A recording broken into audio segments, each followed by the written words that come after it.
მოგესალმებით, ძვირფასო მსმენელებო.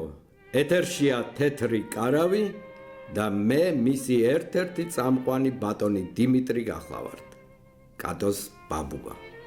თქვენი თხოვნით რამოდენიმე გადაცემას ისევ მეგაუძღვები და შეგახსენებთ, რომ ჩვენი ეთერი კვლავ თქვენს განკარგულებაშია. დაგვირეკეთ, ან გამოგვიგზავნეთ ხმოვანი წერილები. გადავწყვიტეთ, რომ დღეს თავისუფალი ეთერი გქონდეს და ყველაფერი თქვენზეა. დღევანდელი განწყობაც და თემაც. აბა, ველოდებით. ვინ იქნება პირველი? აი უკვე გვიკავშირდებიან. მოგესალმებით მეგობრებო. მე მქვია ანა და ვარ 53 წლის. მიესალმებით თქვენ თეთრ კარავს. სულ მინდოდა მეც მიმეღო მონაწილეობა ამ ძალიან საინტერესო პროექტში და აი დღეს გავბედე და გიკავშირდებით. რახან თავისუფალი თემა მინდა ჩემი აზრით დავაფიქსირო ერთ საკითხზე, რომელიც მე ძალიან მაწუხებს. ეს არის აგრესია და ზოგადად აგრესიული ხალხი. ძალიან მიჭირს ასეთ ადამიანებთან ურთიერთობა. ადამიანებს ძალიან უჭირთ ერთმანეთის მოსმენა და თუ მათ პოზიციაზე არ აღმოჩნდები, მაშინვე ღიზიანდებიან და ბევრი ხმამაღალ ლაპარაკზეც და ყვირილზეც კი გადადის. პირადად მე ასეთ ადამიანებს არც ვეკამათები და რაც შეიძლება ნაკლებად ვეკონტაქტები. მაგრამ ძალიან მაწუხებს ზოგადად ეს პრობლემა. თანაც ყველა ამბობს და მეც ვატყობ, რომ კორონას მერე ბევრად მეტი აგრესიული ადამიანები გამოჩნდნენ.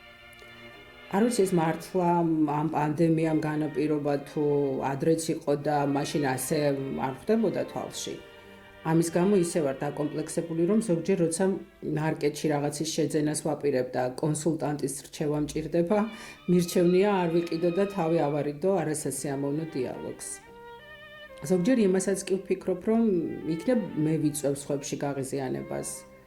მაგრამ მე ვაკვირდები და გარშემო სულ უკმაყოფილო საუბრები მესმის. უკმაყოფილო სახეებით მოარულ ხალხს ვხედავ.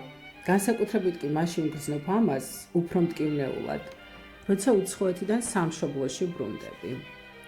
დააკვირდით ხალხო ქუჩაში ხალხს. თითქმის არავინ იღიმება. დადიან ცხვირჩამოშვებულები და მოღუშულები. უკმაყოფილო სახეებით. გაიღიმეთ ხალხო, გაიღიმეთ. მესმის, რომ ამ ქვეყანაში ძალიან ბევრი პრობლემებია, მაგრამ ღიმილი აუცილებელია. პირველ რიგში კი ისევ თქვენთვის. სულ ეს მინდოდა რომ მეთქვა. მოგესალმებით, მე ვარ დია, 34 წლის. რახან დღეს თავისუფალი ეთერია, მეც გიერთდებით. იცით რა მინდა გითხრათ ზოგიერთს? რა თქვენი საქმეა, ვის რა აცვია, ვის რა უხდება თუ არ უხდება? არ ვიცი, კიდევ სადმე ყოფენ სხვისპირა ცხოვრებაში, ისე როგორ ჩვენთან ხდება? მეორე, ჩემთვის ძალიან მნიშვნელოვანი. როდის თხოვდები? რატომ არ თხოვდები? ასე მარტომ როდემდე უნდა იარო? რა თქვენი საქმეა? ვინ გეკითხებათ? და კიდევ, რაღაც კარგად გამოიყურები. დიეტაზე ხარ? ეს რა უბედურებაა, გამაგებინათ. რატომ გამოიყურება უფრო კარგად გამხდარი ადამიანი? ან საწერია, რომ სიგამხდრე სილამაზია და ხორცავსეობა სიმახინჯე.